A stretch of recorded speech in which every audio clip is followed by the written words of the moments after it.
드디어 분산 투자의 마지막 시간이 됐습니다. 지난 영상을 통해 우리는 자산을 분산하고 시간을 분산하는 것에 대해 이야기를 나눴습니다. 오늘은 마지막으로 화폐를 나누는 것, 즉 통화의 분산에 대해 이야기를 나누겠습니다. 한국인인 우리에게 안전한 것이 무엇일까 물어보면 대부분 현금을 이야기합니다. 어떤 분들은 만원권, 5만원권을 별도로 금고에 넣어 보관하는 분들도 있습니다. 위험할 때는 현금이 최고인 것 같습니다. 그런데 우리의 시각을 전 세계로 한번 넓혀볼까요? 한국의 금융시장이 전 세계의 2%가 채 안 된다는 이야기를 여러 차례 말씀을 드렸던 것 같은데요. 그럼 내가 미국인이라고 가정해 보겠습니다. 내가 미국인인데 경기가 어려워졌을 때 작은 나라인 한국에 원화를 보유하려고 할까요?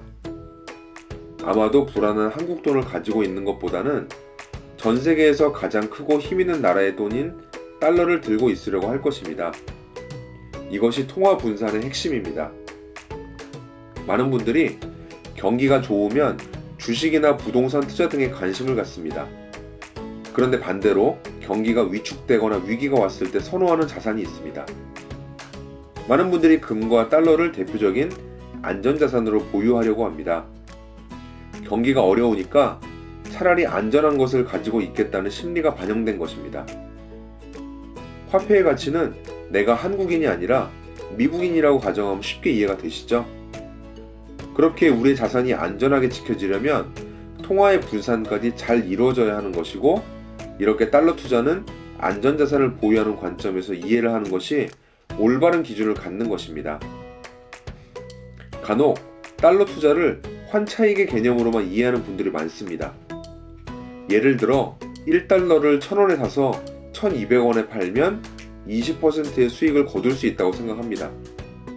그러나 실제로 환율의 변동도 주식처럼 예측하기 어렵기 때문에 환차익으로만 보는 것은 적절하지 않습니다.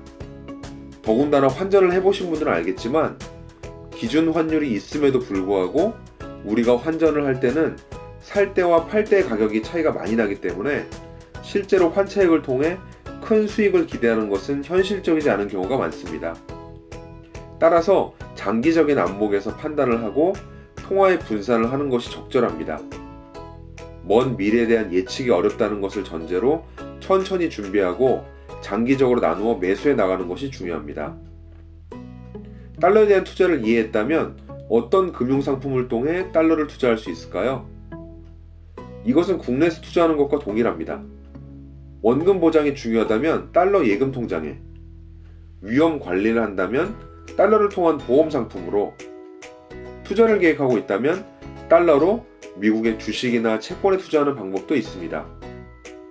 이러한 다양한 투자의 방법과 개념은 전문가의 도움을 받아 충분히 고민하신 후에 결정하시는 것이 좋겠습니다. 달러에 대한 투자와 도움이 필요하시다면 이음재무설계 재무상담사의 도움을 받으시길 바랍니다.